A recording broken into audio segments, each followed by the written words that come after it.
I've talked about the Sam Raimi Spider-Man trilogy on the channel before, but it's necessary to do it again. There's an idea, an underlying theme within the films that I've been thinking about for a while that could be of great use to you if you apply it to your life. So if that's of interest to you, then stick around.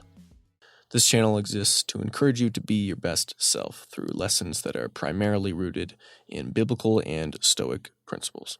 Now, I should start off by saying Peter Parker, in this trilogy in particular, this Tobey Maguire / Sam Raimi, is one of the most relatable heroes that I've seen, I suppose, in that he lives a pretty normal life. He has his responsibilities to tend to outside of being Spider-Man. He has a job, multiple jobs at one point, including the pizza delivery guy in New York. Now that just sounds dreadful, even just saying it out loud, but yeah, he had to juggle jobs and school and friendships and relationships in his life. He did all of that and still was Spider-Man.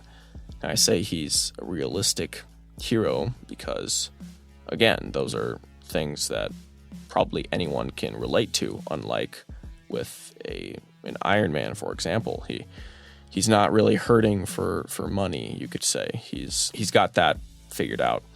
Or someone like Thor, as the king of Asgard, doesn't really have to concern himself with where he's going to live or how he's going to make a living, anything like that. Not to detract from how cool those heroes are, but the point being, again, that Peter is very relatable in that way. While I have said that makes him realistic, it also makes him very unrealistic in that he still chooses to be Spider-Man because, unfortunately, the majority of people would probably not do that. They'd probably justify not taking responsibility with the abilities and powers they've been given. They would justify that by saying, oh, I have other responsibilities. I need to do this job, do this school, do what have you. And maybe they would be justified in giving their excuses. But the point being, I hope it's encouraging to you to notice that fact about Peter, particularly in this trilogy, how even through all the suffering, whether it was not getting the $3,000 that he was promised after doing that wrestling match, he just got $100 instead, or not being able to make it to MJ's plays because he needed to save people, but he wasn't able to tell her that, and so he just seemed like a jerk when in fact he was being a hero. Even through all the suffering of losing his uncle and it being, in a roundabout way, somewhat on him, then having to confess that to his aunt later down the line. Come to find out, he had tried to get revenge on the person he thought took out Uncle Ben, and it wasn't actually the right guy. All these things, the kind of explosion of his friendship with Harry, being bullied in school, even by the bus driver. Now, how messed up is that? At one point, having to take photos of the girl that he liked while she was with someone else, and all the other ways that he struggled in these films. In spite of all that, he, at the end of the day, was a net positive and always came back to doing good and remembering what his uncle said about, with great power comes great responsibility, and he took responsibility. Now, there was a moment of time in the third film where he did kind of get a glimpse at to what he could turn into had he not used his powers solely for good. But as I said, when it's all said and done, he always came back to doing good, and that's what makes him exceptional. I mentioned in a video a while ago this idea that it's more realistic that someone become a villain than a hero, and I do believe that is the case. You think about Electro in The Amazing Spider-Man 2. He had a similar situation to Peter where, he was just given these powers in one way or another, but instead of trying his best to keep his head up no matter who attacked him or what have you, or whatever happened to him, whatever he had to suffer, instead of choosing to still do good in spite of that, he ultimately became a villain, very unfortunately. As a kid, at least in my case, the idea of being a hero or having superpowers seems so glamorous, and perhaps it would be in certain aspects. But I gotta say, if I was given the option to have Spider-Man's abilities or not, I probably would not take them. I mean, would you?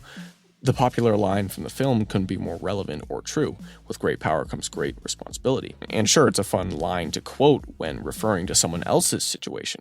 But have you ever really, really contemplated what that could mean for you? I mean, you should.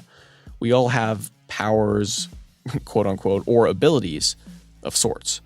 We all have certain abilities or tendencies that either are a gift from God or something that we've just worked on, or both, probably both in most cases. So use them for good, in spite of the hardships you might face. And just as well, as a kid and even an adult, we think that superheroes are so cool, and they are, but let's acknowledge that it's their choices that should be highlighted more so than their powers, cool as they may be. There's even a scene where Aunt May draws attention to the fact that one of her neighbors, Henry is his name, wants to be Spider-Man. If he only knew all the responsibility that being Spider-Man came with, he would want to be anyone but him. We all have some ability or multiple abilities. Perhaps they may not be supernatural like Peter's abilities, but you have certain skills that others don't have. Perhaps you are an artist. Maybe you're great with people. Maybe you have a passion for teaching kids actual school topics and good moral lessons as opposed to the woke indoctrination in our schools today. Maybe you're an athlete and can use your physical abilities for good. I can't help but think of what Nick Fury said to Thor when asked what he wanted him to do. What are you prepared to do? So what are you prepared to do? The point of this video isn't to guilt trip anyone into a sense of legalism, but rather I'd like you to at least consider the abilities that you have and how to use them for the greatest good. Once again, with great power comes great responsibility. Blessed is the man who remains steadfast under trial, for when he has stood the test, he will receive the crown of life, which God has promised to those who love him. Let us not become weary in doing good, for at the proper time we will reap a harvest if we do not give up. So anyway, I saw the intro clip that I played for this video a while ago on Facebook, and that, as well as this photo here talking about the fact that Peter Parker is basically known for suffering. All those things combined, I say all those things, it's just two things, but amongst other things, just led me to be inspired to kind of talk about this idea, the fact that Peter, particularly in this series, the Sam Raimi trilogy, he's relatable to the average person. He has all these responsibilities he has to juggle, and he still is Spider-Man as well, which is the unrealistic aspect, because again, I say unfortunately, most people probably would just say, too busy. I'm sorry, you have superpowers, bro, and you're gonna... Now, not that it should be legislated that that person should use their powers for stopping crime, I guess, and not to get too lost in the weeds there, but I would hope that by someone's own will that they would at least some of the time, preferably more so than not, use their abilities at least for good in some way, whether it's just saving someone or stopping an actual villain. But that's a long conversation, I guess. So again, I would just like you to consider what abilities you have. What quote-unquote powers do you possess that you could use for good in spite of the other responsibilities and hardships you may face? What is it that you still have that you could and maybe even should be using for good? Again, I'm not preaching legalism. I'm just trying to give some form of an encouragement. So apply this lesson today, apply it wherever and whenever applicable. Thank you so much for watching, and remember to treat others the way that you want to be treated, and to love God and love your neighbor, and therefore you will be your best self. Again, thank you for watching, and as always, it's an honor.